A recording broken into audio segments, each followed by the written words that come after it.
আমাদের অঞ্চলে জমিতে পানি সেচ ব্যবস্থার প্রধান উৎস হচ্ছে শ্যালো মেশিন। এই শ্যালো মেশিন দিয়ে সবাই ভুট্টা জমিতে কি সার দিতেছেন এখন? পটাশ, মাটিয়া, উড়িয়া বিঘা প্রতি কতটুকু সার দিচ্ছেন? দিতেছি। এটা আলু গাছছিলাম। অনেক সার। ভুট্টা এখন মোচা আসবে, এই সময়ে জমিতে রসের ঘাটতি দেওয়া যাবে না। এই সময়টা পানি দেওয়ার উপযুক্ত সময় হচ্ছে এটাই। সময়টা পানি দিলে ভুট্টা ভালো হয়। কিছুদিনের মধ্যেই মোচা আসবে, মোচা অনেকগুলো আসছে। ফুলের মাথা দেওয়া তো অনেক কষ্ট মনে হয় ভুট্টাতে, এই সময় সার দেওয়াটা খুব কষ্ট। খালি কষ্ট না কাহা।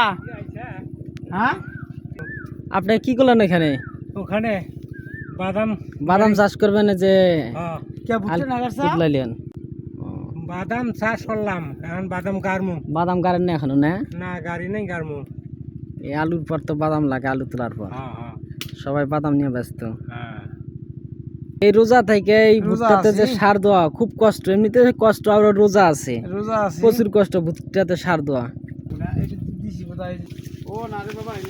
ভুট্টাতে সার দিতেছে অনেক কষ্ট করে, রোজা থেকে কষ্ট। এমনিতে এত কষ্ট করে যে চাষ করে ভুট্টা আলু চাষ করে, কিন্তু কোনো কৃষকের লাভ নেই, শুধু লাভ এই ব্যবসায়ীদের লাভ। আলুর দাম নেই, ভুট্টার দাম নেই, কি অবস্থা বর্তমানে।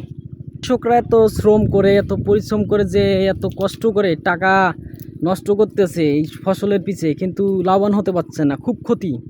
এবার হচ্ছে আলু, বিশেষ করে 10 টাকা কেজি, 100 টাকা কেজি আলু কিনে 10 টাকা করে আলু বিক্রি হচ্ছে। তাহলে কোথায় যে কৃষকরা পৌঁছেছে এই যুগে? বাংলাদেশ